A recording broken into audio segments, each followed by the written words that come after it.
How do we sound now? Fucking awesome. How about you, Maybelle? I sound fucking awesome all the time. There we go. Yes. Sorry to take the time to do this, but No, it's worth it. Oh, It's worth it. it's worth it. worth it. It is because this is exciting. I keep getting bigger and bigger guests, and I'm getting better and better. I'm going to say it. I'm getting better and better at this. You professional, you. Yeah, I would want to be on my show if I was anybody. I would be like, dude, get me on your show. I'm on Because yes, I keep getting bigger guests.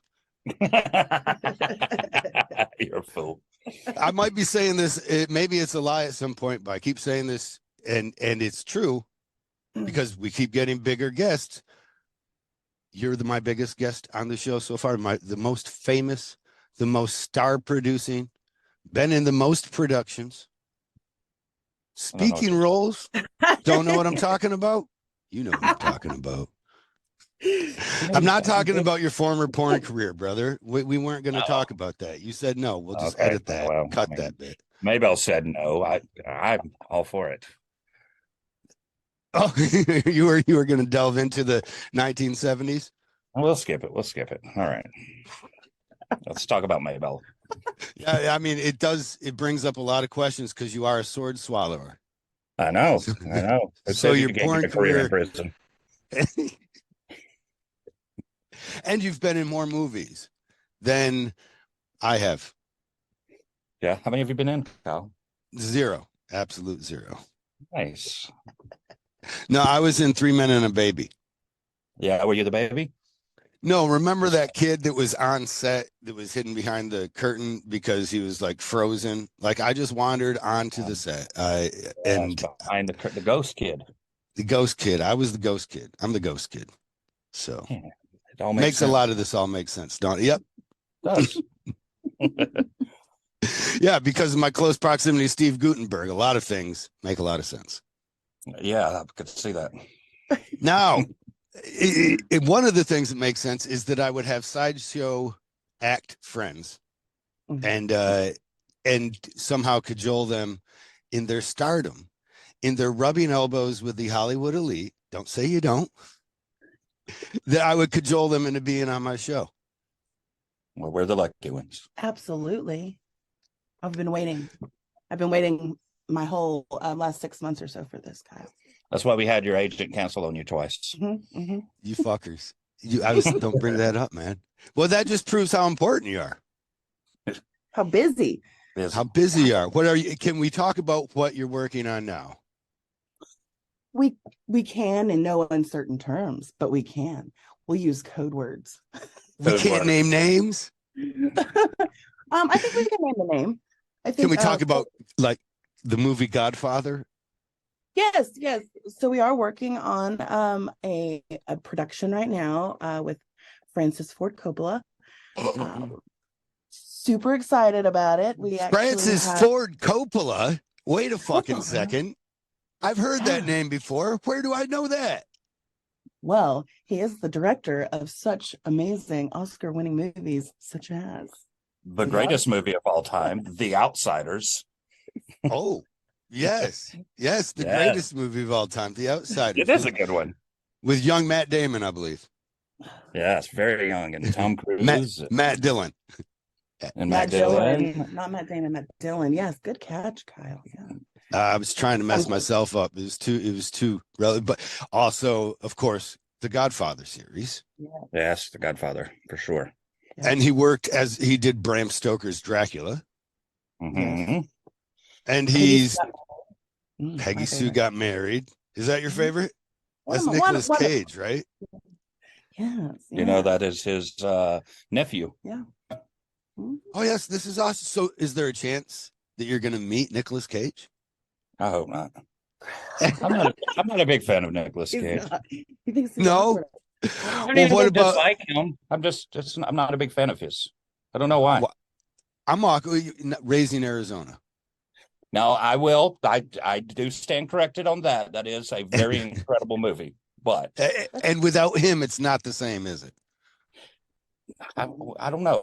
I would love to see another version. No, you're right.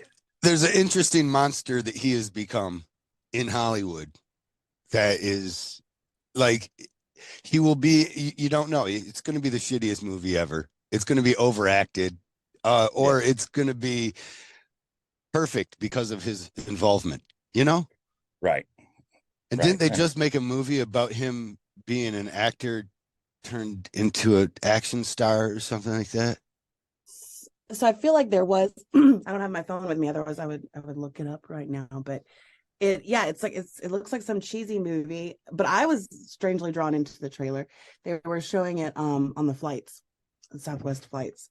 And it looked pretty intriguing to me, but Chris was not, he did not take the hook. So he said, no, Because it's already got this guy. yeah. No, there's a lot of his movies I can't watch. Con Air, I'm not a fan. A lot of people Not a are. fan at Really? all. No. Yeah, Wow. nope. I didn't care how many push-ups he did on a plane. I've got too many friends that have been locked up, and you're like, That's nope, right. That's fair. nope, everything there, nope. You're like, what world is this? You have to just be in a complete, oblivious to. I wish they said it was in Mars. If they were Right. like, these are all Martians, they just look like us. If they just mentioned Mars a couple of times, I can be like, okay, yeah, they haven't thought these things through before. You know, the one of the makeup women that was recently working with us last week, when she worked on Con Air as a project in the past, and she was saying Uh-huh. that they filmed in Arizona, I think she Yes. said, in like 112-degree heat. And back then, 118 degrees. Yeah. Yeah, back then, but it's a dry they, heat. oh, Yeah. it's suffocating. Yeah, but 118 is 118. I don't care how dry it is, Yeah. Yeah. Yeah, they were putting tattoos on the prisoners, and they were 120 prisoners that they had to put these alcohol-based tattoos on for the movie. Every She day. said so they were in this trailer with the AC turned up, in it, so they wasn't Mhm. so hot. But then it was all alcohol-based, so they were all high as a kite trying to put 120, but they didn't dare open the windows because it was so hot outside. Yeah. Oh God. Every day. And then she said half of the extras that they spent all this time on applying these fake tattoos to were, used in the movie or sparingly. And it was one of those like, man, you put all this work into it and you don't know if it's gonna make, the movie Yeah, we or may be talking about something that doesn't even completely matter. We may get lost on the old cutting room floor. hey, but we still got paid. That's right. Yes. Paycheck's the same. Has that happened? Does that happen to No. you guys? You end up Not on the yet. cutting room floor? Not yet. No. Because Not you're yet. interesting. I've never Yeah. met anybody as comfortable without shoes on as you, Chris. You know what? No, but I'm way behind. Oh my God. What the fuck? I just came in bragging about how good the show's getting.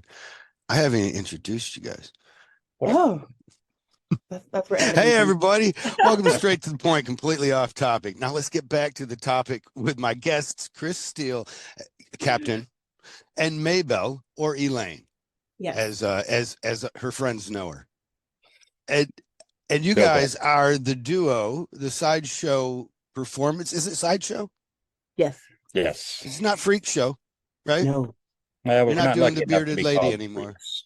Yeah, freaks are generally people that had human anomalies and things like that, people that were born different. And we are what is basically called a working act. We have to teach ourselves a stunt or something to entertain the crowds. So we leave that term to them. We're not lucky enough to be called the freak show. So you have to do all kinds of crazy things, really. That's it. You have to keep me entertained somehow. I got to catch your show recently. It was fun. Finally. Finally. I've heard it over the PA several times while tattooing. You Never know every caught word it. to it. Never I seen do. it. I do. I'm always wondering. And then when you put it together like the puzzle now, maybe it made it more enjoyable. I don't know. It was fucking Oh. It was really cute. It was a very loose show, for sure. She's taking your money. She's taking your money, right? What money? Ah, fuck, Narrative, man. of course she I don't does. want to screw up your gimmick, Elaine. But I had to think that he was in on it. I'm just going to shut up. You know what? Moving right along. No, you also have been in all kinds of movies. That's why I say you're my most famous guests yet. Because Captain and Maybelle have been featured in movies. You've also been featured on Trading Spouses. No. Wife swap. Wife swap. Wife swap. Wife swap. Is there a show called Trading Spouses? There was. There was. There was. There was. Okay. There's a It was the difference, more though. Jerry Springer Well, version. So with wife swap, they paid us directly and we got the money in our pockets. But with trading spouses back in the day, the catch was you still got paid, but the other family got to decide how that money was How spent. you spent it. Oh yeah. No way, man. Wow. I don't think anybody telling me how to spend my money. I How'd make you bad guys enough spend your as it money? is. Just on bills. Well, we got paid right before going into the pandemic, so we basically bought food and helped our family survive when the world was shutting down. Yeah. So it was actually kind of nice to get. By food, you mean cold rolled 1018 steel Right. swords for Yeah. everybody to swallow. Yeah, we party. We went out somehow. Chris, you're an amazing person. We went You're a out great judge partying of in character, Flint. Kyle. I just want to start. I'm a weird judge. You were carrying a sword around downtown Flint all night. Uh-huh. Do you remember that? Yeah, of course I remember it. You would pull it out, and the bartender was like, "Oh wow, that's cool." It's never when you think about the purpose of that actual thing, except that you must tell them that you're a sword swallower and you want to entertain his bar for a second. Then, I mean, a police officer. That's all I'm thinking. The whole time I'm like, "There's no way I could walk around with that," and that's my hometown. Yeah, well, I mean, they know you. You're working on their ignorance fun. of you. I know well, you. We were rolling like 20 feet, so that helps as well, I think. Right. Man, it was a blast, and it was all close distance. But we've done it. You love the attention. Yeah, well, I just love entertaining people. That's a huge part of it. I enjoy what I do. It's fun to make a living off of traveling. That as well, and going to new places and stuff. But honestly, it really comes down to seeing the look on people's faces when you're entertaining. I believe a lot of times people, when you are performing circus, they feel like they kind of ran away with the circus with you for a moment. They just forget everything in life and they just take a moment and have fun and can't wrap their mind around things they're actually seeing. And that's, it's a lot of fun. And of course, I get to do it with my best friend in the world. Oh, you're my best. You're my. I was talking about my sword. and a needed part. Because I mean, you're an entertaining guy for sure. But watching somebody swallow a sword is watching somebody swallow a sword. It needs to be reinvented a few times through to be interesting. And certainly, I guess, there's other silly things you're doing, poking your eyeballs and lifting weights with them. That's right. Yeah, insane. but honestly, I think what makes us different is with Elena.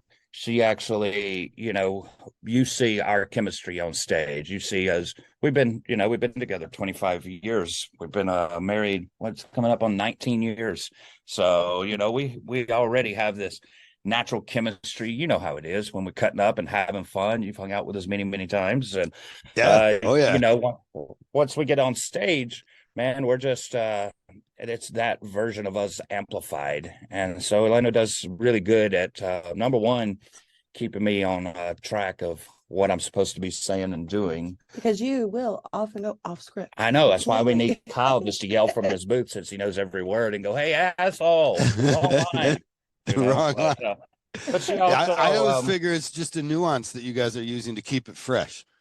It's just your lack of ability to train your thought. Yeah, I can't memorize anything. You guys know he has very little short-term memory, and so we always know what stunt we're doing or we always know how we're going to start the show, how we're going to finish the show. It's just a mystery even to us sometimes what path we're going to take to get from start. We're like a drunk leaving the bar, Kyle. Are you Elaine? Like, Kyle, when you're staggering home and you're leaving the bar, you may go by Frank's house. You may swing by the tattoo shop. You may cut through the graveyard. Sometimes you go by Frank's and cut through the graveyard. Sometimes you, go over to the convenience store, things like that. So we have a path and we have certain things that we do to get from point A to point B. There's stops along the ways. 2 words into what I'm saying, because we've done it enough, Maybelle knows exactly the direction I'm going and she just jumps on board. So yeah. Is he directing it or are you directing it? I mean, who's steering this thing? Well, Well, I drive until we hit the ditch, and then That's- she grabs the wheel. yeah, I'll go with that. Go with that. I think yeah, we always know what we're gonna do. It's just a matter of, and it's also like the energy of the crowd too. How do we feel? How do we want to present this today? Do we want to go this way? Do we want to go that way? And sometimes it's a lot more shocking or short and aggressive to the point, like in your face. And sometimes it's all right, let's have some fun and throw out a lot of funny clips or funny bits, or let's pause here for the crowd's reaction. So really and truly the crowd's energy is kind of what helps us steer that ship. Exactly. Like WWE wrestlers. Yeah, I mean, But sexier. Well, what about the show that I caught? Unfortunately, you had the whole of the audience there, or of the available people. Everybody that wasn't a tattoo artist was watching. Yeah, But there was only like 25 people in the whole tattoo convention. Yeah, but then we had you guys, and we had Carl. And No, we had. So. I got to figure. Sometimes though, it's hard to get when there's the energy isn't there. What do you do when the crowd isn't there? That's a good question. I know you're still getting paid. I know you. Ago.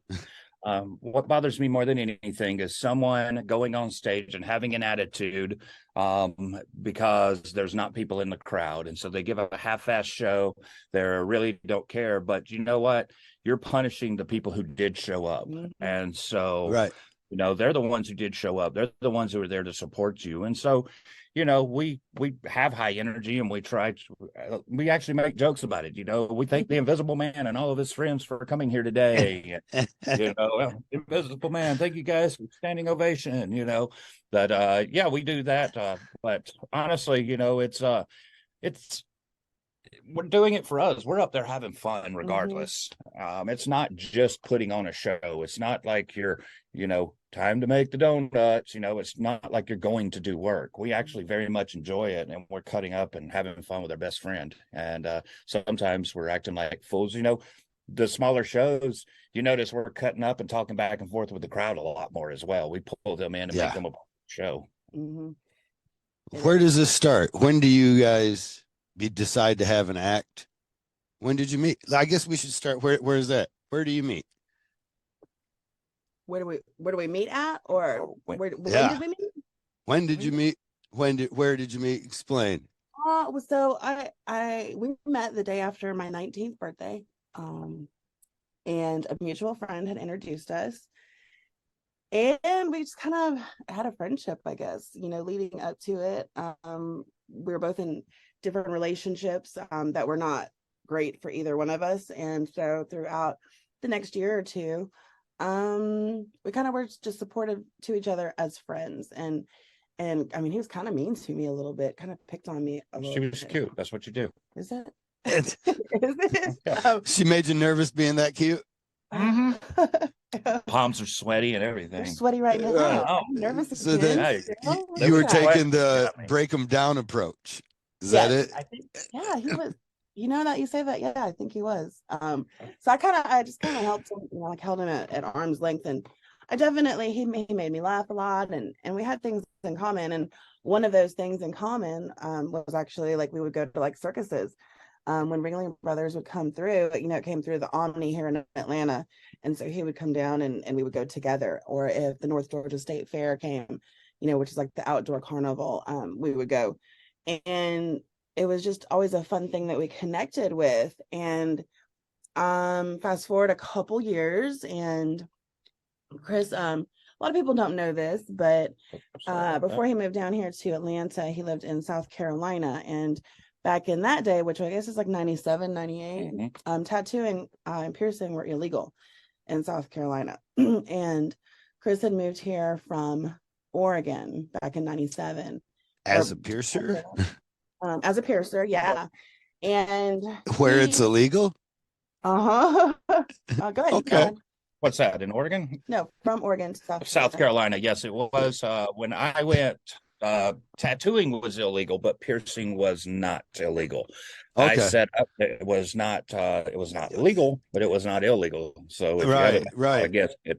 I started opening up shops. I got heavily targeted. I was one of the very first body piercers around. I got heavily targeted from everything from the local churches to the local politicians, and everybody was attacking me. And I was young. I was very nervous. I'd Well, set up the didn't they shop. set up some kind of a township meeting or something on you?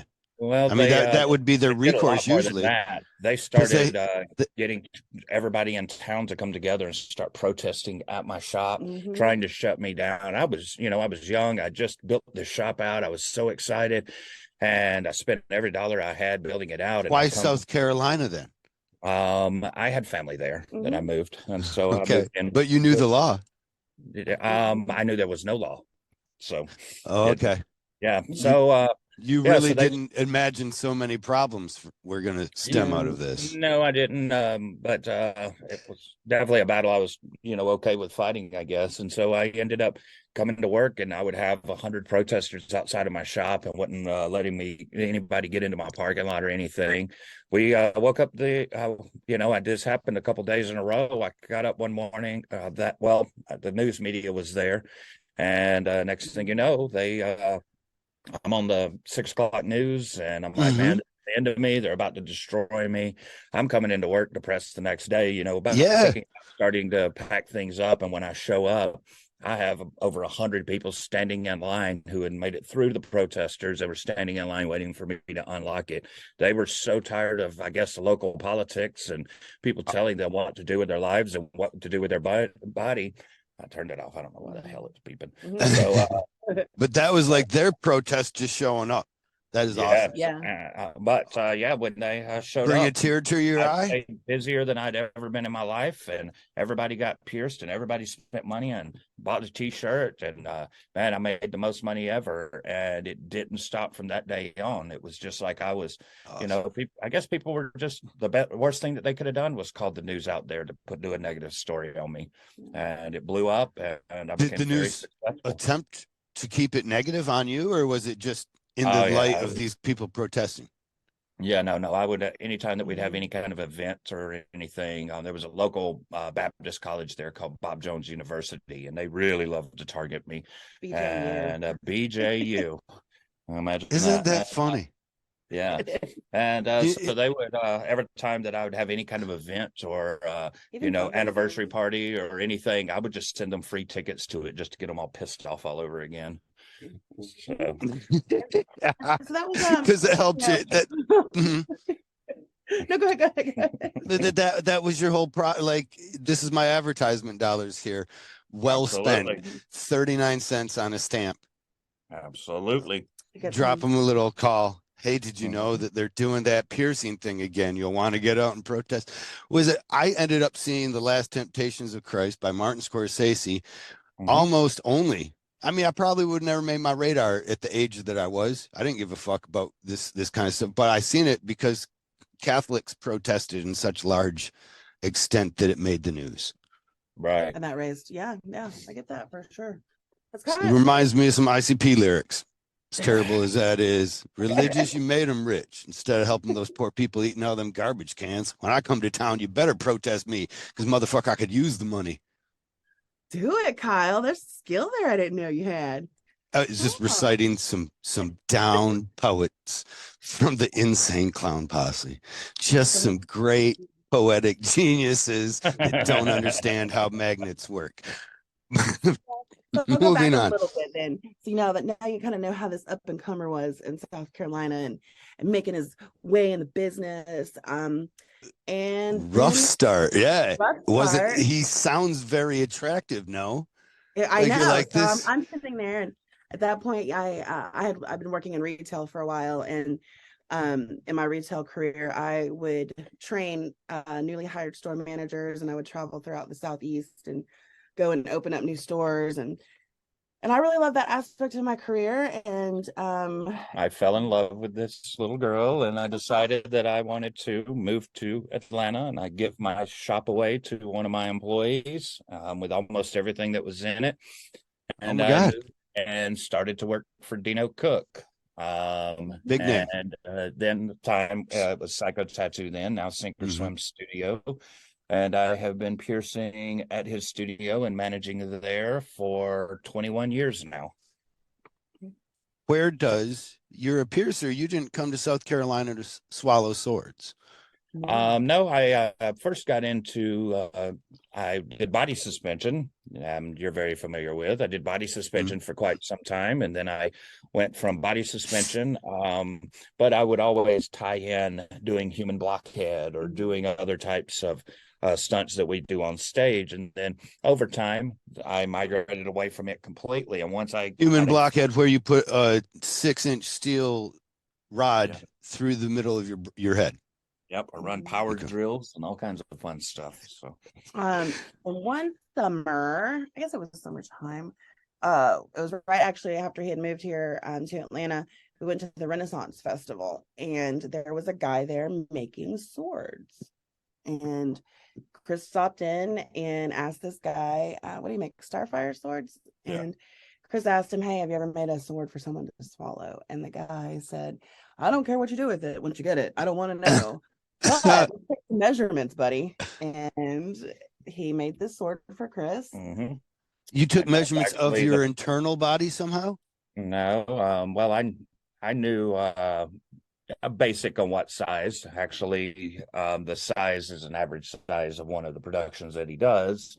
And yeah, we just kind of figured it out from there. The sword that I actually used that you saw, the very first sword I swallowed, the larger one, that's the one I actually learned on. So that one has been used in every single show I have used ever since then. Yep. So that kind of start once he got that sword, about 3 months later, he taught himself how to do it. Mm-hmm. And then it was once he and anybody could do it. Everybody has the same. There's no magic. You don't have the sword doesn't recoil, it doesn't spin. No, it doesn't fold up or go into the handle or anything like that. It is 100% real. Can anybody do it? With lots and lots of training, anybody can do it. Anybody could also lift 1,000 pounds with right. We should probably insert disclaimer here, right? Don't try this at home or whatever. Yeah, trained professionals. But you trained yourself at home. You just there was no YouTube, right? No, no. Read a book. Just figured this works. Yeah, Maybelle would be she would be, eating dinner on the couch and watching TV, and I'm sitting there in the living room making gagging, throwing up noises while trying to get a sword to go down my throat. Definitely. Anyway, back to the porno. You would also be really good at eating competitions then, wouldn't you? So hot dog competitions. I think so. I think I could do all right with that. That's interesting. I do have a bitch stomach though. Such a bitch stomach. Could you keep it down for the duration of the you would have to train your stomach, but you can purge all that later. You swallow them whole. Hot dogs. The problem is they just do soggy plain hot dogs. I like a good chili dog and stuff. But you could do pies. pie eating. Those guys were sucking them down. They train their sphincter muscles though. I know it. So that's part. Yeah, that's part of sword swallowing. Yeah. Got to relax. There's another career out there for you. If this one, you got your fallback. That's what I'm saying. When I get this one accomplished, then I'll start working on something else maybe. I'll get a trophy too. Trophies are cool. Yeah. Or wrestling belts. Wrestling belts are far cooler, to be honest. No, too much. Oh no. She said too much. Oh, there's a secret. You'll see why later. You'll see why later. You'll see why later. Why I said wrestling belt. We'll tell you off air. I'm excited, but we don't, we don't get to share that with the audience. Huh? Tune in later, guys. Yes. Part 2. It'll be soon. Because we're filming right now. You met Francis freaking Ford fucking Coppola. Yeah. Right. You met, maybe more importantly, you met Nick Cage's uncle. That's it. Yes, we spent when we initially auditioned back in early November for this. It was a cool process. We had seen the casting call go out, but we were very, very, very busy and working and touring with Villain Arts, and I failed, Kyle. I did not make the cutoff time in order to submit our material for this possible production. And so, I kind of felt a little not just a possible production, but the very last movie he plans on making ever, right? Well, at the time I didn't. So when you get casting calls and stuff like that kind of emailed, which we do being here in Atlanta a lot, they don't really tell you what it's for. They're just like, oh, it's for this scene, and we think you know would fit this kind of this mold. And I didn't submit, and um I thought I missed the ball. And then fast forward a couple of weeks, and we were getting ready to go to Milwaukee, and I got a text message from the casting agent that actually had cast Chris as the fire breather in the movie Catching Fire. And Okay. she said, hey, we've got this production going on. I want to know if you guys can audition Thursday and Friday for Francis Ford Or for Coppola. huge name producer And, first. and I think she said, Audition, yeah, she said who it was. And I was like, man, I don't know. I would have to miss a day, you know, of work in Milwaukee. And so I reached out to our good friend Carl, Dr. Blasphemy, and, you know, kind of explain what was going on. And he didn't even hesitate. It wasn't 2 minutes later. He texted back and he said, honey, go for it. You know, we'll see you when you get there. Just try and get there, you know, Friday night, but good luck, you know, all the best. Oh, that's awesome. Really, It's really, awesome. really. Because all our Yeah. boats are kind of tied together at that point, really. Because we Yeah. get, you know, we get this huge benefit from being able to, I say we, but they get a huge benefit from saying that of your higher status in echelons that you achieve in the movies, you know, when they get to say Absolutely. wife I think swap. yeah, it's definitely like once we got that blessing and that little bit of stress, you know, was lifted from us, and that worry about, oh no, we're gonna have to miss a day of work. um we went into it just like gangbusters. And so we spent one day, we went to a studio and did an audition. For part of it, it was supposed to be for fire. However, it was right before Hurricane Ian was coming through, and so it was super windy, and it just was not the best environment to do anything with flames. So I think Chris did not end up doing fire. He had to pantomime or mime fire breathing. So he's like, here is a torch, poof, and use your imagination. And Francis Ford Coppola, he leans over at the table, and this was kind of like our first, you know, speaking with him, and we're very intimidated. And he says, so what other tricks and what do you say? What other tricks can you do? And I said, tricks are for magicians and hookers. And he laughed, and then He says, do you know where the term hookers came from? And of course we're intrigued. And he says, so back what was it, Civil War, he said there was a general hooker. And so for his men, he would hire ladies of the night to come and entertain his men to keep them happy and within, you know, fighting form. And so now you know that's where the term hookers that was came called from. They hookers became girls. hookers. It was originally hookers girls, and then started calling them hookers. So I'm like, okay, well, we walked away from it, and you know, we'll see you guys tomorrow. The next day we had to go to a yoga studio in Atlanta to do basically our entire show. All the other stunts that we could do, you know, but condensed as much as we could. And so we're feeling good. You know, we're on our way to the next audition. Like, man, we just talked about hookers with Francis Ford Coppola. This is pretty great. Yeah. And what's today going to bring? And the next day, the auditions were incredible, and we were a lot more comfortable. And, you know, then we saw a lot of other variety acts there. Nobody that does what we do, but there were a lot of contortionists and aerialists, and, you know, a lot of other circus acts there. And it was a great audition. And we hopped on a plane as soon as we were done, and we're in Milwaukee that night.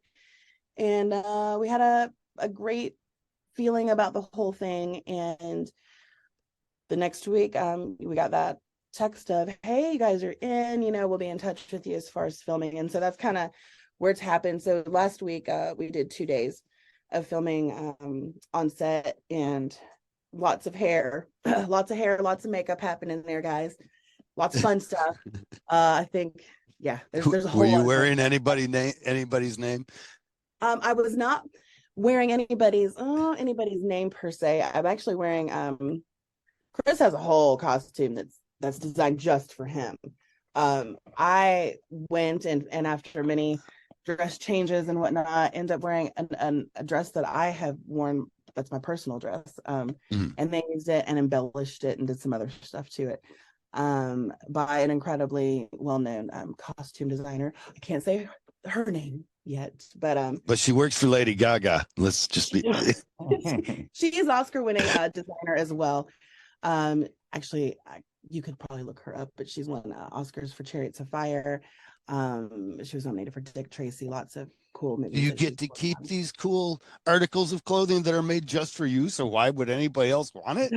So I will be able to keep mine, but Chris will not be able to keep his. The only reason I'll be able to keep mine is because it was mine before we went into embellished it. Yeah, so that was fun, but we did have a huge accomplishment also over the filming period. We qualified for SAG, which is a cool thing. We do have speaking roles. So we do have speaking roles in this, and so everything that we thought we were doing, we were excited about, but then it just leveled up while we were actually doing the filming process last week. So we ended up with. And now for future bookings, you also have his name attached, right? Yes, absolutely. Yeah, and that was something we were really excited about in continuing to book for 2023 and 2024. Even is when production wraps on it and it finally is released to the public, we'll be able to add that as the next thing that keeps us relevant. So over the years, it's been, America's Got Talent. And then a couple years later was Catching Fire. A couple years later was Jumanji. A couple years later was Wife Swap. And then, so this is kind of like that next thing that will keep you relevant to like the mainstream audience, who doesn't really know necessarily what Sideshow is, but, oh, they know that movie. Oh, and so you're in that movie. And so it kind of connects everything for the average, person that doesn't know what we do.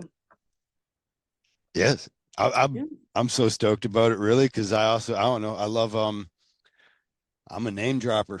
Damn, yeah. I'm a terrible offending name dropper, but I can't wait to drop. Until we tell everybody we're on this podcast, you're gonna hear us name dropping. Yeah, I think it should work like that. That's what social media almost is. Am I wrong? I mean, it's just like me because I got people that like me. Well, but that only works if you also like people.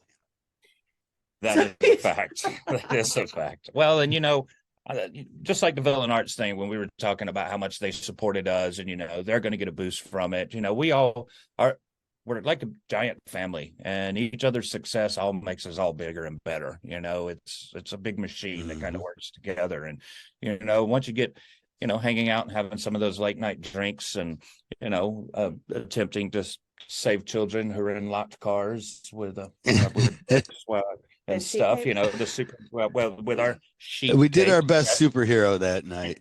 Yeah, we did, but when you're doing that, you get to be close, and you know what? You're proud of your friends when they have accomplishments, or like your podcast that's been crushing it and you've been doing well.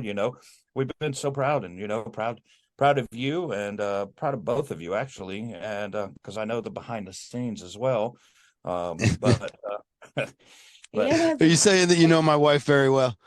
Yeah. You're saying that you know the best part of me.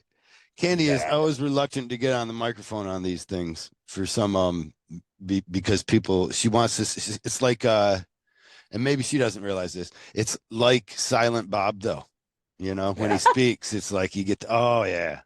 And people love her last word on my crazy, when she'll cut me off or whatever. Yep. she has the judgy your face than even I have a judgy face. It's usually, Kyle, time to go to the room. You're drunk. Did you use your judgy face during? I remember a story I thought about when you were talking with Francis Ford Coppola, that you were trying to be reserved and not say anything, and you were telling Chris, keep it down. Let's just do this. Professional. They asked us to go in and do this, but they said, basically, don't talk to him. He'll talk to you, how they all do, which I guess people could get a little annoying and drag things out. And then the other thing was, go in and do your stunts and do what you're supposed to. And I was like, he don't know how much he needs us to talk in his movie. I'm like, I'm going in. I'm talking. I'm going to say what I want. She's no. You told her that you guys had this conversation. Yeah. Yeah. And so then we went in and I did it. And that's Did what that ended make up. it better? You're back there because your part is to play that person. Like you Yeah. just turned into the good cop, right? When Chris turns to bad cop or whatever, you had to play the part now too, right, Maybelle? Yeah, I did. And I didn't want to, Kyle, but then I was like, well, he's steering this ship. So here we go. But it was after I got done like pinching his love handle as hard as I could, like, thanks, fucker. Now this is what we're Uh-huh. doing. He told you not to. But then it was so organic and natural that as soon as I heard, his line and then I shot it back, what's crazy is he was right. I don't want to say that's Right. crazy. He's right, most of the time. Okay, that's right. I'll say it. He's right most of the time. But it was very natural and organic. And as soon as because stifling us and not talking would have felt unnatural and Right. not the way that we do it. And so he just shot off and it happened. And then the next thing I know, like Francis Ford Coppola has a cell phone out and he's recording us. And then I was like, oh shit, here we go. And then I just turned up the hammometer and got stupid and stupid silly. And but that I think that's what sold it too, because as we got into the filming of it, they added, certain things that we were doing there at the audition that they didn't initially ask us for. So whether I said not to, lengthening your role more even. yeah, that's exactly it. And so those times, I think sometimes when he goes cattywampus or however, just off script. Yeah. Cattywampus. That's a Southernism. I'm sure you've heard that word before. Southern Tech Talk. Southern Tech Talk. Okay. But yeah, that's the technicians of the South designed that word. Yeah, it worked. And it brought us, even more interaction than I thought it would. So you were right, honey. I was wrong. I know. I'm not going to write it down, but now it's on a podcast, so it'll be forever. I can just pull this clip. Yeah, boy, that's beautiful. I mean, sometimes you just got to go for it, I guess, huh? Yeah. That's it, of course. Well, and you know what? Sometimes I feel that we know better. A lot of times we'll find this when we're doing, shows or something. They'll say, well, can you do it this way? Can you do it this way? And, we spent 20 years doing this. We know which way is going to usually be the most successful for your event or for your whatever. So, give us a little bit of freedom. We know we know what a crowd or an audience is hungry for or what they're going to enjoy seeing more. Sometimes if you try to tell us what to do, then, why aren't you just doing it yourself then? Right. Right. It'd be great if you envisioned, if you realized my vision of you. Absolutely. Well, exactly. Yeah, come on. You're so lucky to have us. Come on. It sounds a lot like the problems we get as tattoo artists oftentimes when they're like, I love and let me just tell you, there's all these rules though. And then the things that you love and you put in, I'm going to change. Yeah, I want you to do what you want to do. I just need you to get my 6 kids' names in it. And if you could have it wrap around here and make sure that the eyes are red and tearing out of the skin too. Well, you've been in the tattoo industry for 28 years. So you still see it then. You're at a very high end shop. Dino Cook is the highest echelon of tattooing that can be, I feel, I remember Absolutely. when he first started doing color portraits and was making them like lifelike, and he was the guy started that. Absolutely. And he was groundbreaking. He was one of the originators of color realism. And so, his breakout, a lot of it was pinup girls and stuff back then. And please tell me he still has those people trying to put confines on him, or tell me how he navigates it. He pretty much will not take. He is so sought after now that he only takes projects he wants to do. Right. Very rare will he do a project that will not be a full panel portfolio piece. Every tattoo that he does, he looks at it as, the final project and what he's able to put on his website or in his portfolio to sell himself. Cover-ups, he's not just going to do a big, very heavy, dark cover-up area because of the, it's obvious in the final product. Either they go through lasering and stuff like that to get it to where he can make it look the way he wants it to. But it's nice that he can be that way, and he loves doing what he does, and he's so good at it. And people come from all over the world. It's amazing how many times that somebody's in the shop and we have to have using a cell phone for interpreting, because they barely even speak English. Oh wow. He gets a lot of marine biologists and people who, obviously most of his work is color realism, underwater color realism. But he does do some portrait work and stuff. But really, that's his passion. He has his home in Florida, and he goes to Florida and he dives and does his underwater photography, and then he takes that subject matter and he tattoos. He calls it from sea to skin, and then he takes that and uses it for his own reference. He rarely pulls anything off of the internet anymore, and then he'll while he's tattooing them, he's got a story to tell them about when he was in the ocean and where he was and how he got the shot and things like that. And people love that part of it. But he is an extreme OCD person, which you notice that goes along with the color realism community, period, is, the reason that they can do that incredible detail and do those things is because they are perfectionists. They look at every extreme detail and break it down. And that's the way he is. I used to love to mess with him when I still love, I don't know why I said used to. And I'd go into his room and take his pencil on his table and I'd turn it a little crooked and I'd open a drawer and I'd open a cabinet a little bit and move a piece of paper over.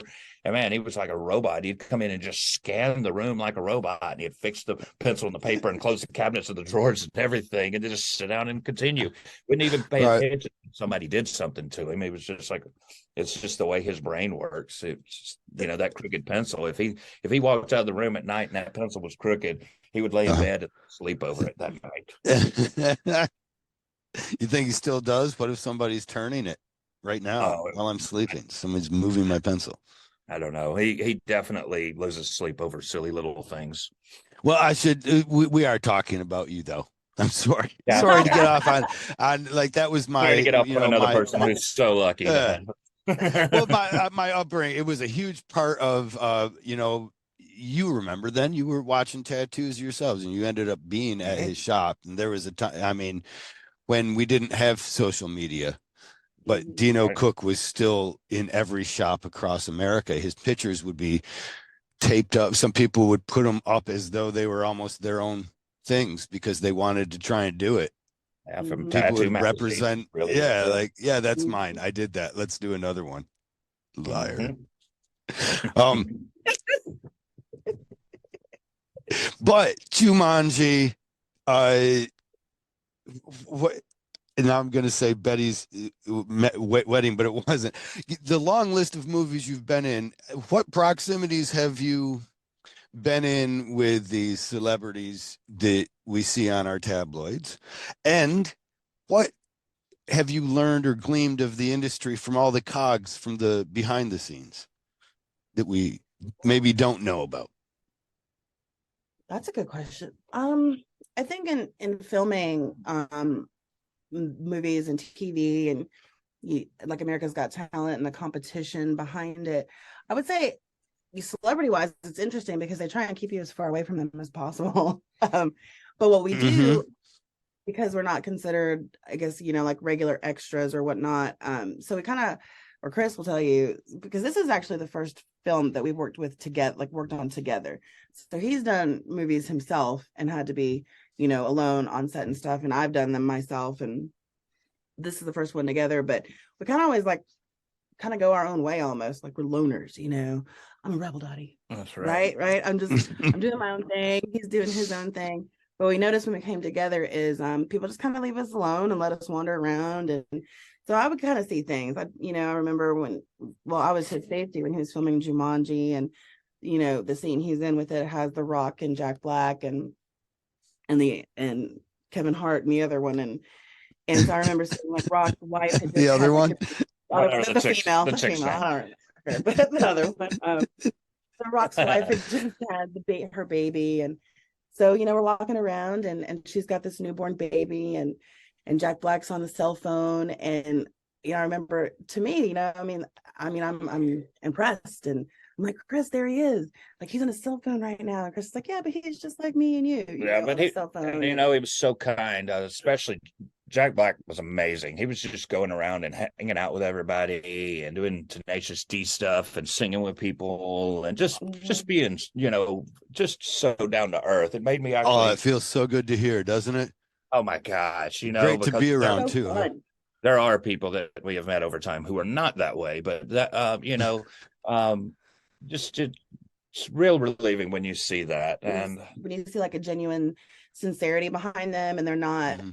putting on airs all the time, and you realize that it's inspiring, because here's Jack Black. He obviously loves his job, and that's who we are. We love our job. And so to see him have that spirit and that aura about him was really, it was really cool for us for the entire day. And then doing the scene like with him, in multiple takes, and even how he would do it. I'm sure they were scripted, but did you notice that, babe? Like in that scene that we're in, they all said kind of different things during those different takes and stuff. And then how he would approach Chris, like he came up to Chris afterwards and tapped you on the shoulder. And what did he say? in my best Jack Black movie, Yeah. you are the fireman. And it's cool. And you're like, oh my God, Jack Black just, and it's those moments where, and I'm happy we can share them with you, Kyle, because we have these moments. I don't want to say a lot or sound big headed, but we have these moments that happen a lot, consistently, and we can high five each other and share them with each other and celebrate with each other.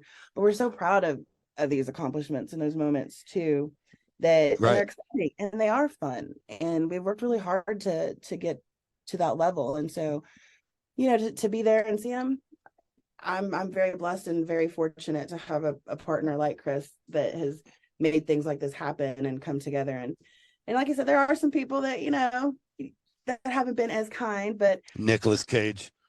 No, Nick Cannon, actually. Nick Cannon is a douchebag. Oh, really? Oh, yeah. He's just how he talks to other people on set and how disrespectful he is to cameramen and stuff like that. It just infuriated me. I couldn't even, we were doing a camera blocking thing before we did the live show, and it was like, okay, at this moment, if you are here, this is what you have to do, and so we'd all get there and Nick kind of stand up front, no, coming up next, blah blah blah, the live thing on, and that's something was wrong with the camera, or something they were doing wasn't working right, and he was so mad that he had to wait, and he's standing there surrounded by all of us, and he goes, man, come on, man, and he's just getting super pissed off that he's having to hang out with these normals, and I was standing behind him. I was like, don't worry about it, Nick Cannon, we won't cramp your style too bad, you'll be all right, buddy.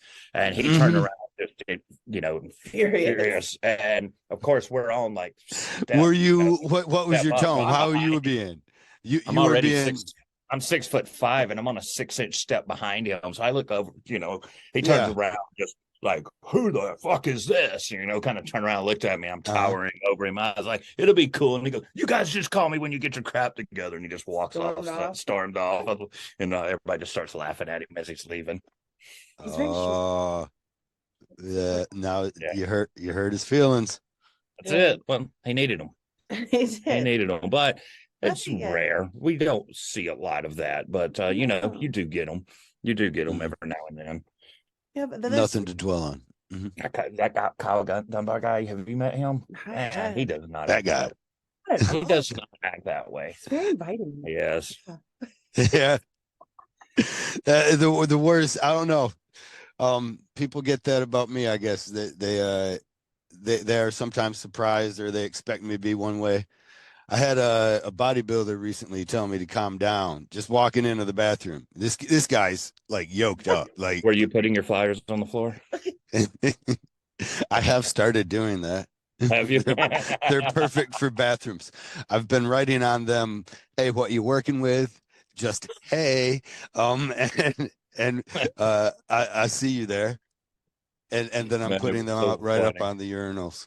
This was so funny. When I walked up to Candy, I was like, Candy, I need to talk to you. She's like, what? And I was like, I was just in the bathroom, and man, I look over and Kyle is staring at me as I'm taking a piss. And I was like, no, like staring at my junk. And she's like, what? And I was like, I got a picture of it. Pulled this picture up, and it's your flyer with your Mhm. blonde tips, spiked hair, staring up, gazing. I would say gazing at me as I'm taking a piss.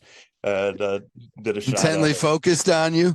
Yeah, what was funny is like how much she believed me. I wonder if this is something that's happened in the past. Yeah, there's questionable behavior I've exhibited at times, I suppose. I party. Yeah, In bathrooms? sometimes, well, no, not generally in bathrooms, just usually it's in public. That's more the worry. So she was probably like, well, the bathroom's fine, he's not going to catch a charge in the bathroom. Yeah, so I guess that started something, huh? What is Started so? It was marketing. my promotional material, a picture of my face on the Mhm. bathroom floor. I saw it there and I was like, well, I'm not touching it. And it is kind of funny. Um, and actually, what a better place to advertise to really I sink know. your image into people's head I mean, most than, people pay for their ad to be in front of you in front of urinals while you're taking a piss, you Who know? knew that on the yeah. floor was the better? Who's that ass? That's how it does feel. Do you guys ever get that? You see your promotional, you're like, I handed out some flyers today, and then you just see them discarded, crumpled up in the trash or on somebody's table where they ate their dinner, and they're just like, oh, fuck this guy. Yeah. Well, it's kind of along the same vein as finding like your t-shirts at the Goodwill. Oh, I love that. Yes, it just happened. Yeah. Wow, really? Yeah, or And what kind of shape was it in? eBay's fine. You know, let's pull this up right now. Let's see what Captain and Maybelle has on eBay. Continue talking. I didn't know that even a thing, and he told me a couple months ago. Do you know that they have stuff of ours on eBay? Well, how much is it? Okay. I mean, Yeah. is it Okay. a Yes. dollar? Right Hopefully now, making a dollar off us. right now Uh-huh. we have the Captain and Maybelle's famous sideshow signed T-shirt, a men's large Ripley's AGT Oh, for $22.99 plus $9 shipping. $9 shipping? Whoa. What's that Yeah, doing? That's a lot. That's where he's making his money, ain't he? that's it. Who Yeah. is it? Because I it's don't know. only like $5 to ship that or something, eh? It Yeah, is that's right. Mr. Croc. He was born in 1978. Croc 1978. Yes, He's my age. that's it. That means we could kick his ass. Yeah, that basically he's the eBay guy. But doesn't it help your product really still? It still helps Oh yeah, no, I your love it when it's reach. up there. No, I love it. If you don't want it, pass it along. Oh, it's autographed too by What both if of it us. was bootlegged? Was bootlegged autographed? How would you No, you feel? can't bootleg that ugly signature I do. Nope. No, no, Yeah, Yeah, no. that's his real signature. Yeah, that's my real signature. It's so pretty. it's pretty unique, huh? It Now I'm gonna try. I'm gonna have to Yeah. find it. I don't have anything you've autographed for me. I feel like I'm missing out, man. I've got plenty of your merch and stickers of yours around. I've never thought to get you to sign it, and so I could sell it on eBay. You know, that's what that's what it's bona fide. I feel that way about a lot of times when we meet people or we're hanging out. We don't want to be that person. I do that often. You know, it's like, man, I got this book, and you know, even the person, Tim Crenlin, the Torture King, he was staying at our house, and we had his book, and we were nervous to even, he's eating our food and hanging out at our house for over a week, and we felt weird just asking him to sign his own book. He's sitting in the guest room where we have his book, Circus. Did you put it in there kind of on purpose? Was it one of them setups too? On the nightstand. Yeah, in case you want to read about yourself. Yeah. In case you wanted to sign this. I mean, it's just I don't know. There's a pen next to it. He did. We've got a quill and fresh ink in an inkwell. Just sitting there. I do keep interactive things in the nightstand, like puzzle books and mine, like brain teasers and stuff like that. But I took it, put it on top of the nightstand, and had hopes. All right, he's eating spaghetti. He's doing his laundry here. Maybe he'll sign the book. He didn't. Bring to ask him, like, hey. Well, he was scared that you were going to put it on eBay. You guys were probably salivating over your own merch being sold on it in front of him. So what we're saying is, if you see a forged copy of his signature on the eBay, yeah, if that's coming from a Georgia residence, then we know. That's it.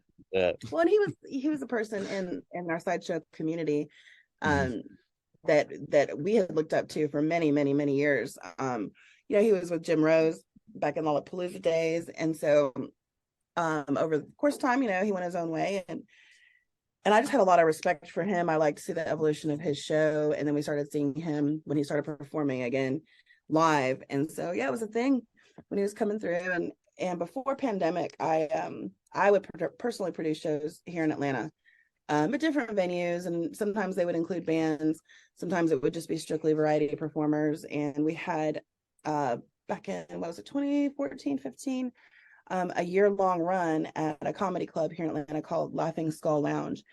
And so we did one production a month. So we had 12 consecutive events, and I brought him on for one of those events. And it was a really cool experience to have him here and to learn about him, not just as a performer that we had respected, but who he is as a person, kind of what makes him tick. And so very, very, very fortunate and grateful to have, that opportunity for sure. And he's a part of sideshow history then, I'm guessing. Huge. He's a big one, for sure. Yeah. And putting on that show, how was that? You did a full year. That must have been an awesome collection of people as well. Not just, I mean, if you're able to get someone that's a piece of history like that on, I'm guessing you also got a wide breadth. Yeah, we got a lot of people, but what it also did is it forced us to make a brand new show every month. So we had to constantly write and create. And so we built up a lot of material over time. Just, it forced us to brainstorm. And I think it really took us to a next level just by doing this show. Yeah, definitely. As far as, I know we've kind of alluded to that earlier, is each stunt that we do, we may do the same stunt, but how we deliver it, we might have 5 or 6 different ways of how we sell it to the audience. And actually during our downtime now, before we, kick off the next season in Minneapolis, we've been looking at and pulling out some old show notes, like, oh, we should bring that back. Or what about this? Oh, we haven't done that in 5 years. Like, we're trying to rewrite the show and make it fresh for the people who were there this past year. And I've seen guys do the blockhead and each one knowing that they're all going to do it. They find a different way to present that, though. And that's it. And of course, we get bored as well. If you're just doing, we do shows all the time. We're constantly writing and creating and changing. That during the year, things will evolve over time just because naturally something happens and we find it funny and we keep it in the show. Or something that used to pop, for some reason it's just not popping anymore. Our energy isn't behind it the way it used to be. And so at that point we just do audiences change? Definitely. From Flint, Michigan to New Orleans, obviously, is going to be a completely different crowd and what they're into. Some are into, like Flint was a great example. Flint was a show that they didn't want to hear a lot of explaining and build up and talk. They wanted the chart topping hits. They wanted the high energy. They wanted the rock and roll sideshow. They wanted more stuff, more music and things like that when we went there. And so that Friday, after we realized, man, usually what we do, it didn't have that pop that we thought. We went back to the hotel that night, and he came up with a new playlist, which is music that we've used in the past. And he said, all right, tomorrow we're doing it this way. And the entire show just for that convention. Yep. And then Saturday we rolled it out with more music, less talk, and it crushed it. It played. Yeah. So it's just funny. So that's why you were so excited Saturday night. You were riding on a crowd high. Absolutely. Yeah. And I mean, there's not a better high in the world, honestly, than, being faced with a challenge on stage and accomplishing it. Because, there's not a harder feeling in the world than get up there and put your heart and your entertainment up there for a crowd, and it just doesn't scrutinize. Yeah, it doesn't connect with them, so then you are able to win them over. And, and every city's so different. There's so many cultures in the U.S. alone. So as you're traveling, what they're exposed to. You go to New York, man, they eat up, the comedy aspect of it and stuff, but they have a lot of entertainment there. I'll say this, out of the tour that we did this last year, how many, I don't know, you counted up states that we did, right? We did 22 states and 29 major cities. Cool. And out of those, and I was surprised when we came to it. We looked back at it. Raleigh, North Carolina was probably the funnest, most engaging interactive audience that we had throughout the whole year. Mhm. We've had some really good ones, but Raleigh just, I mean, I don't even know what It's it like was. they were just Do you hungry guys for it. take notes after the show then? Is that, or it's Always. just, Yes. do you guys know? You do. Always. This Yeah, is a we science. actually it is a science. I think it's a formula. You know what hits in certain cities. So that's actually a really good question, Kyle. Because Maybelle is a is numbers person. yeah. She loves numbers and Well, she facts. used to be a manager in her former life. Yes, and So, those numbers, I will crunch here are numbers. some numbers that we just come up with. This show, our next show, we have one more show this year, and it's going to be a charity event. It's on this coming Saturday. Yep, and it's a fundraiser for the Atlanta Humane Society and additional and the St. Jude's.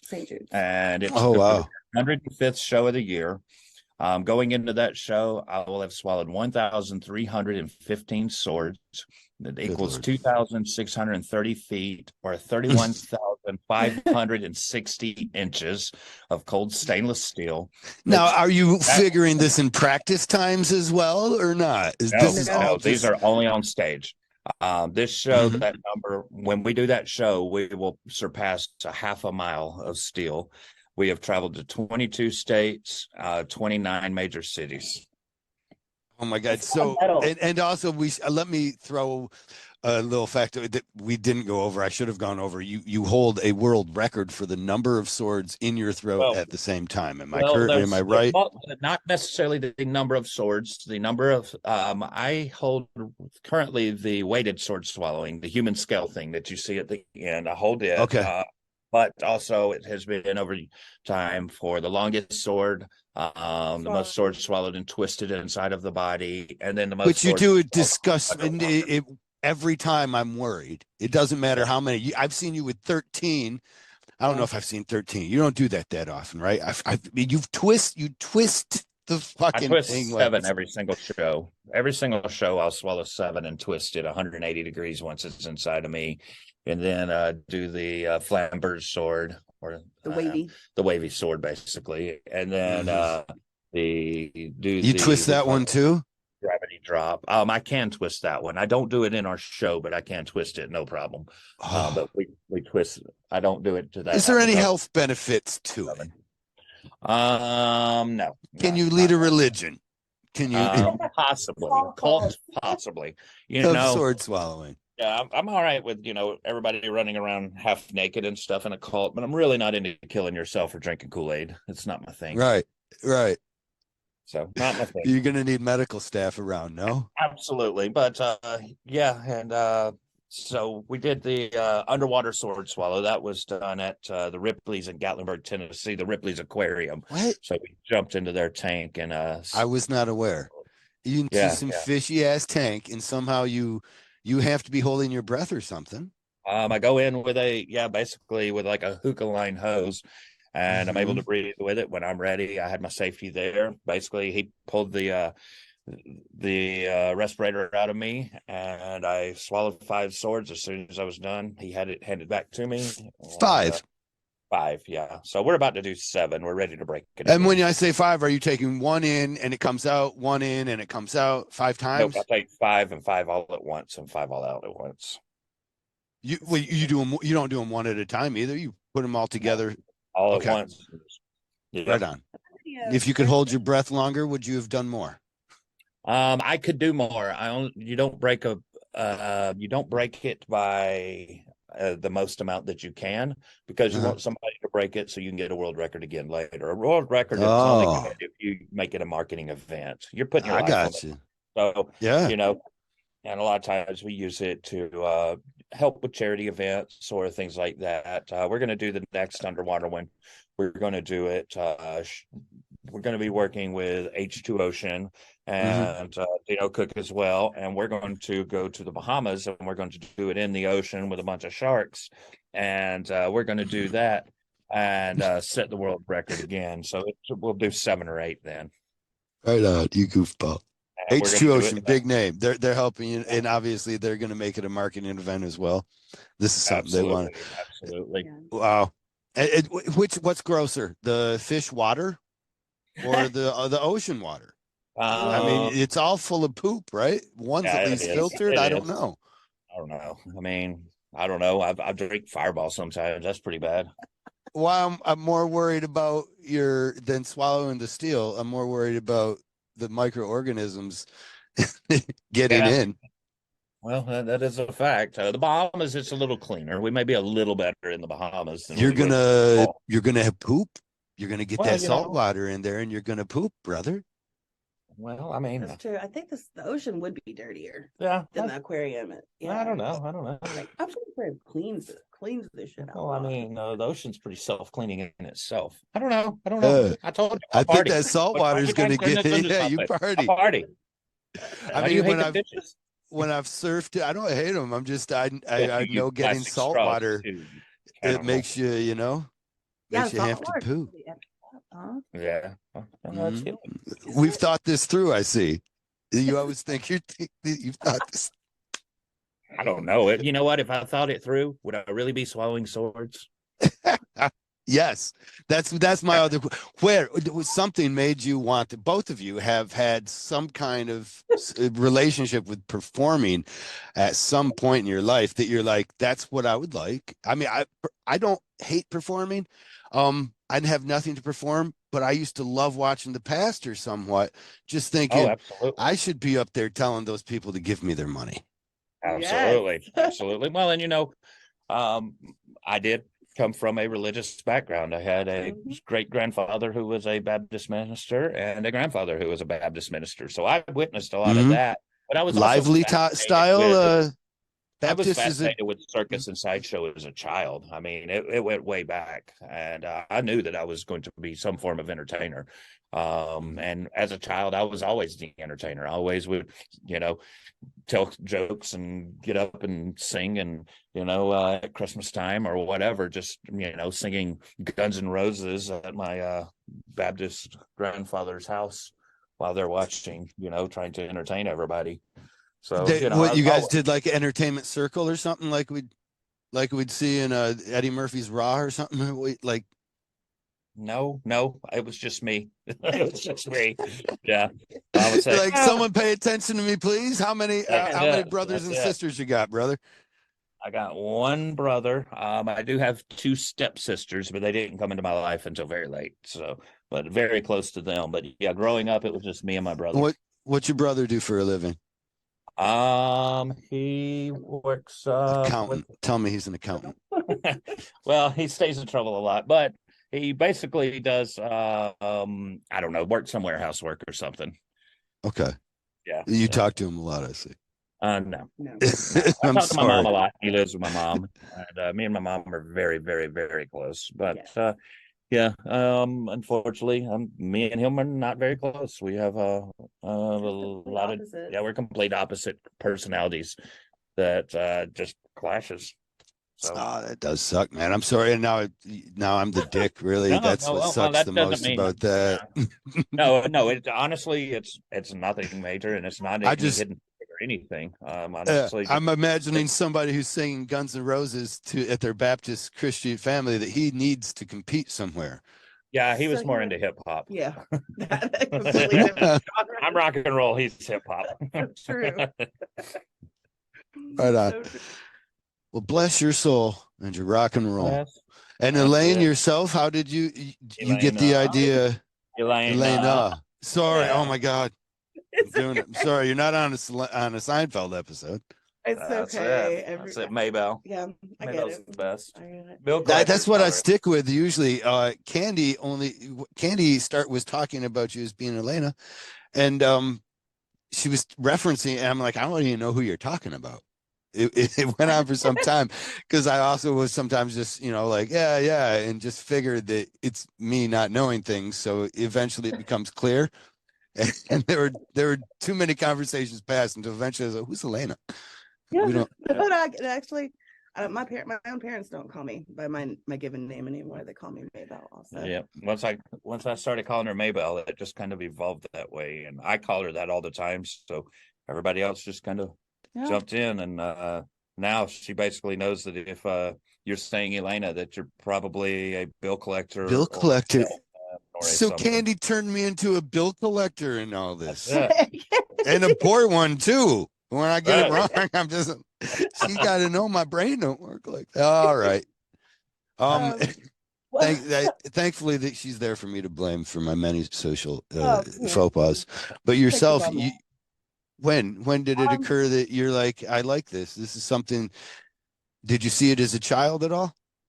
so it's so to an extent, I I knew I wanted to be on TV when I was a little, but Mm-hmm. more in the sense of I watched a lot of talk shows when I was a kid. I grew up in a Pentecostal household, so very religious as well, Mm-hmm.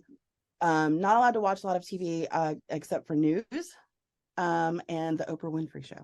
That's what my mom let us watch.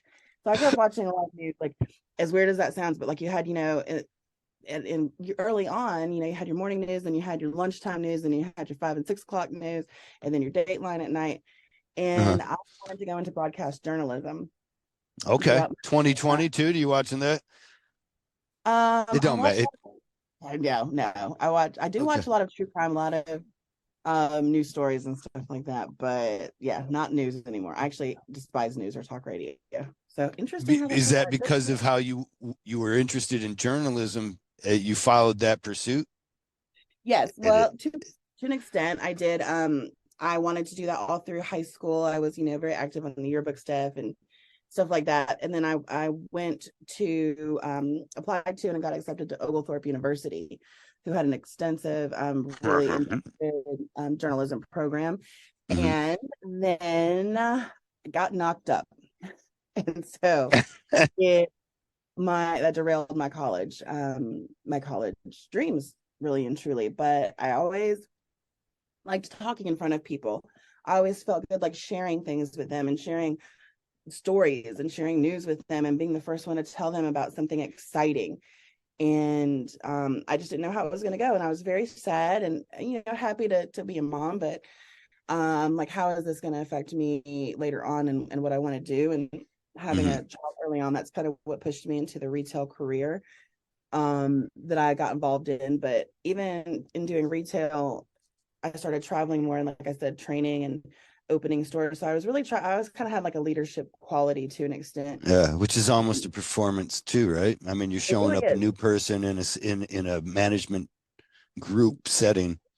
And being adaptable to the people that you're training, being adaptable to not just one person, but sometimes 20 and 30 people, or being able to lead a whole process of setting up a store and opening a store and delegating and talking about travel and hotels and this and this and this. And so that's kind of where I was at. And when Chris and I got together, he was doing the piercing thing and I was doing this and traveling. And then we had, our second daughter, and after she was born, he picked up the sword again, because we had put it down for a couple years, as far as after he taught himself, how to swallow swords. And we had like the Blockhead Act and a couple of other things.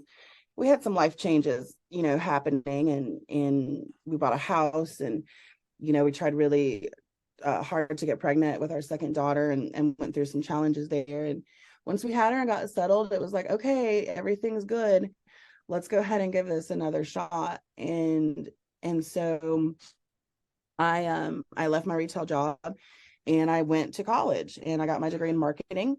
And so that was kind of the next step for us, as far as career wise.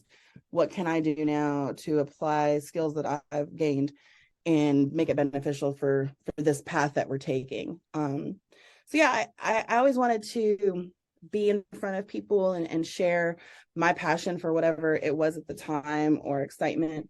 And I love that. And I'm very thankful that I was able to step back from working, a 9 to 5 job, so to speak. Mhm. Sometimes it was more like 10 or whatnot, and 40 hours plus a week, to step back and go to college, get a degree that was really helpful to us, and still support him working at the tattoo shop.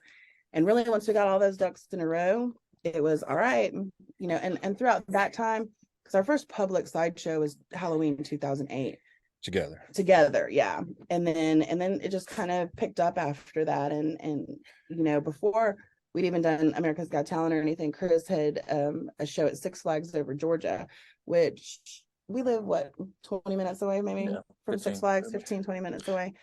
So he would do that during Fright Fest.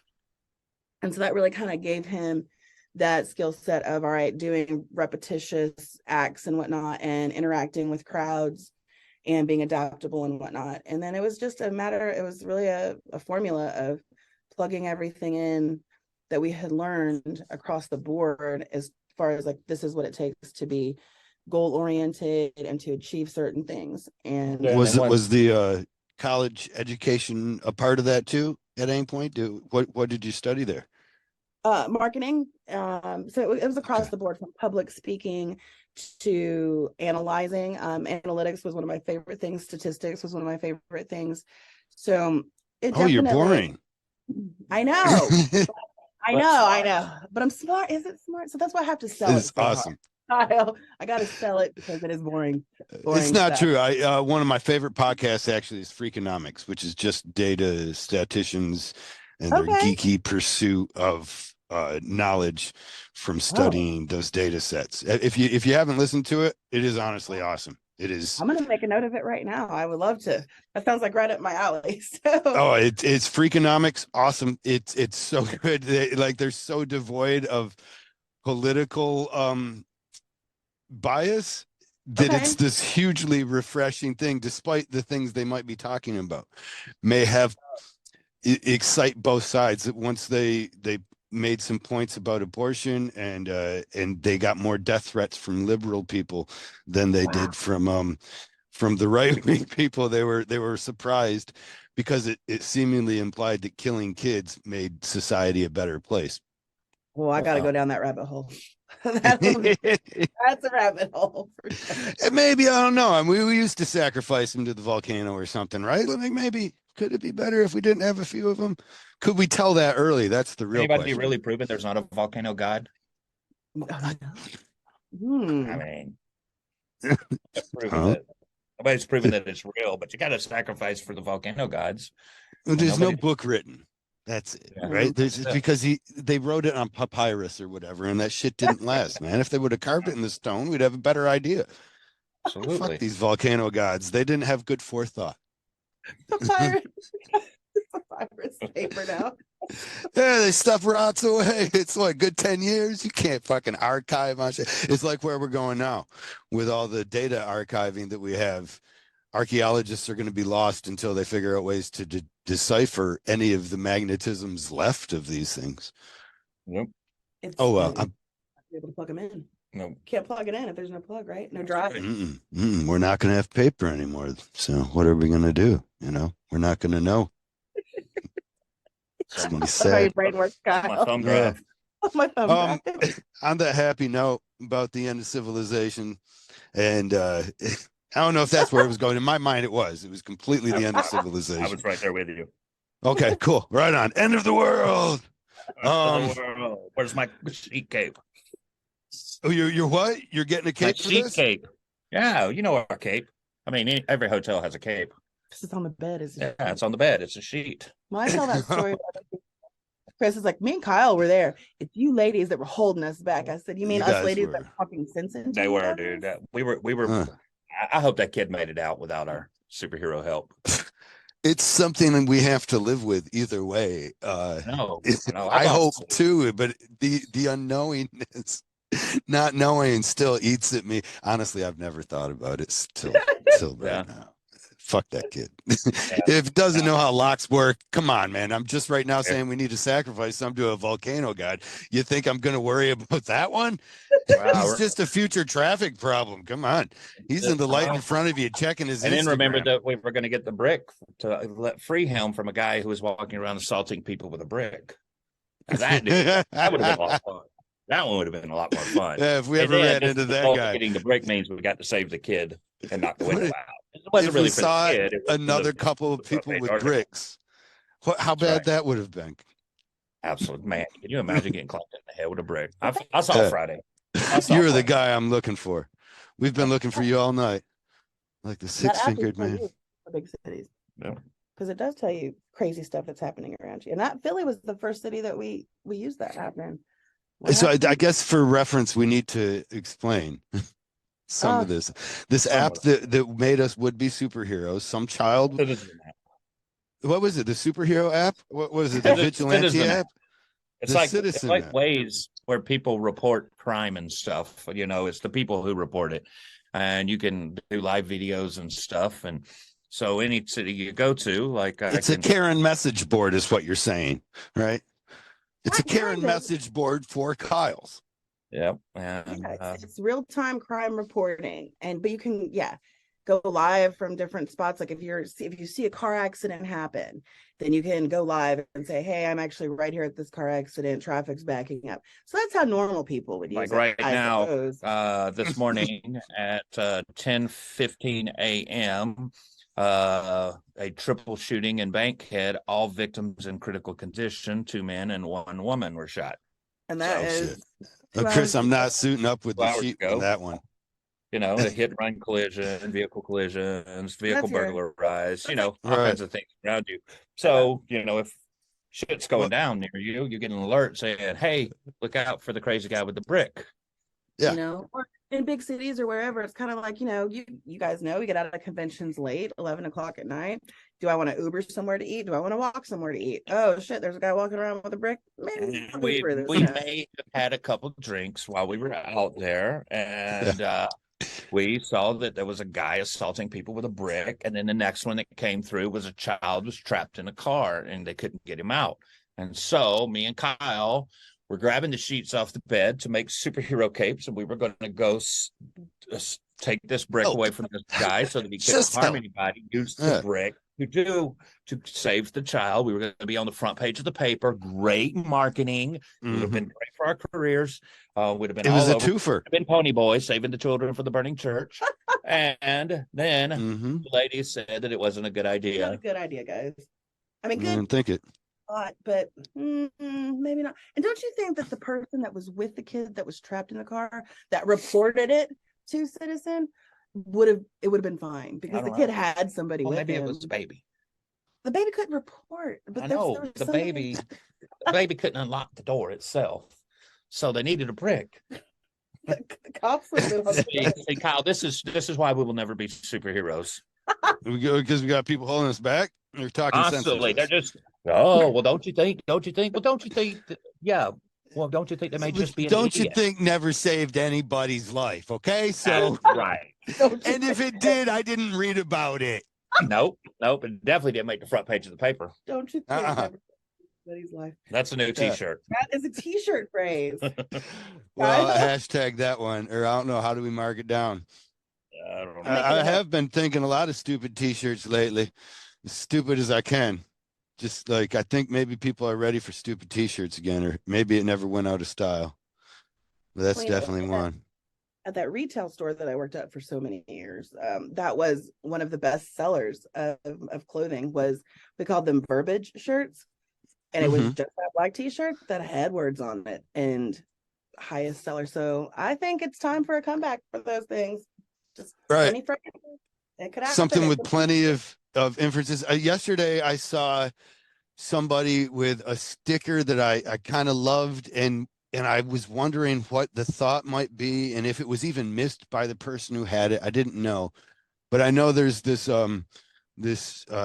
fetishization in our country with guns of sorts, and I'm not concerned so much myself, but I know it's also a political standpoint, because I also see that many of the people that have any guns need to advertise it to me.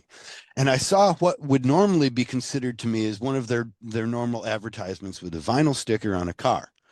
But I didn't know if there was a further context to it, because it was like an AK, and then it had a little kitten hugging it.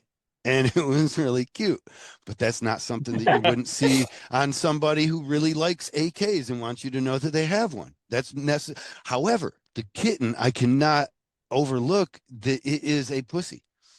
That's and it. It's hugging a gun. So is this also possibly a political stance that the original creator of this was trying to say, hey, you're a pussy that you want this gun? Or is it possibly missed completely and it's just, I don't know. That's the thing I have been thinking about provoking. in my Their kitten lack of is sleep. the reason they have the gun is to protect their kitten. Oh, that's That could, yes, it could be a Right. cat lover who is saying, I love cats so I will do much. anything to protect my cat. Yes, it has come to this. I'm the trailer park cat lady, and it has come to this. Don't you fucking But tie my really, you're cat's selling tails to both together. sides. Say again. The what? I don't even know what you guys. No, I'm saying you're selling to both sides. You could. It's up for Yeah. interpretation. One Yes. side of the political point could buy that sticker for one reason, and the other for a completely different reason. Right. And then grandma in the trailer park, the cat lady, could buy it for the complete purpose that I didn't even consider that one. You know, my pondering is going to just go in depth now more. Oh, is it? How could this affect many people's lives? What would it mean if the Pope were having So this if on his you Pope invented the mobile? sticker of the kitten hugging the AK-47, if you could, drop us a line and let us Yeah. know what were you thinking. Or if you are the person with that sticker on your vehicle, did you recognize the possible political ramifications that it also means, or did you just buy it because you too want a lovely, cute gun or something? I don't know. I love cat. I think that's what I want to do in my tattooing career. I just want to, because cat people are always unique. They always have more than one. That's the other part. I like, and you can, they want to talk about their cats and all, and I could just tattoo so many of them. You know, they have 1830 cats. It's like, this is Are $300 to you a cat $600 each one. Okay. I have a cat. I have a cat. It Are you doesn't a do cat its person? job. I don't know. I like my cat. It's cool. I like those hairless cats. They're usually really cool too. And other people's cats are other people's cats. I don't have a lot of um mostly apathy, I guess, for your cat. This is like, as a dog owner my whole life, I've always noted the disparate, like, your cat goes out at night and it wrecks the wildlife, and that's fine. It gets in my garbage, and I have to permit that. But when my dog runs after your cat, when it gets loose, when it's normally contained, you feel that I am some kind of terrible person. Yet your cat started on my property, even if it went to somebody else's. Oh, that's been a bit of my argument. So my answer to it is to just become a cat owner who sometimes lets his cat out at night to to destroy the wildlife. But my cat is also, it doesn't have claws on its front. We rescued it from the thing. So I'm like, how much wildlife does it really kill? It's only going to get mice. It's not going to get the birds. You know, that's the important ones. Grandma liked the birds. So sweet cat. Our daughter wants a cat. We said no, so No cats. oh, Yeah. I would never get a cat with the declawed though. I think I feel bad for it.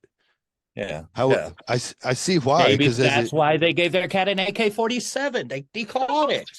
there you Look at this that. is I see probably what I need to do. No, I couldn't do that. My No. cat and my dog fight all the time. She would definitely shoot it. definitely. I have no question in my mind. If my cat was armed up, there'd be a lot of changes in this household. That would be.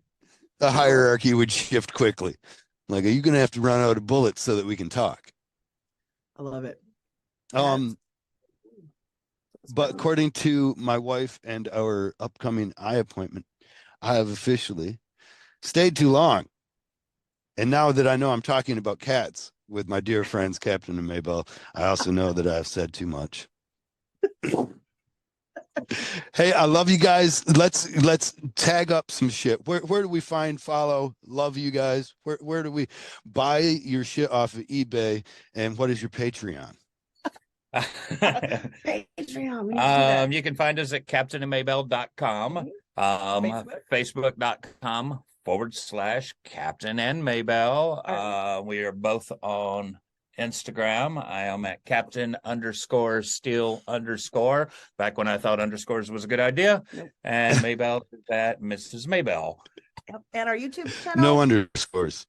No No underscores. underscores. Solid Mrs. Maybelle. MRSMAYBELLE. Yep. And our YouTube channel, where you can find that video of him swallowing swords underwater, and others, including our clips from AGT and a lot of work we've done with Ripley's Believe It or Not, is Stab Tuggo 1, TUGGO. Yep. And One. then, of course, we're going to be all over the country this year. We're hitting just about every single Villain Art show. I know we're doing Detroit. I know we're doing the Indie Tattoo Expo. We are doing both the Pipers, which is DC and Pittsburgh. Keystone. So we're going to be all over the country this year. I think we're So hitting... stop in and see you at one of the many so Villain come see Arts us at the tattoo show, shows, and or the DC show. Many of Greg those Piper. we will have Mr. Kyle Dunbar in tow, hanging out as well. And who knows, you may can help us save children locked in cars. Well, it depends on what our wives let us get into, but absolutely, you're not kidding. We look forward to hanging out with you guys. Do make it to the shows, right? But for my own edification, one more time on the YouTube channel, I want to watch this and set it on repeat and watch all the commercials all the way through. And everybody at home, please do the same, because I'm told that's how you get money off that shit. Yes, monetization is in our future. But it's Stabtuggo. Stabtuggo. I used to go by Captain Stabtuggo many years ago. It was a name that an old sideshow performer gave me. And then it migrated into Steel, Captain Steel, just using my last name. But Stabtuggo, STABTUGGO, and then the number 1, Stabtuggo 1. That is Stabtuggo. Or just search Captain Maybelle. Why did you? What was the? I can't get into it. We're gonna have to do a second one. Love you guys, and I can't wait to see you again. We'll talk to you soon. Bye.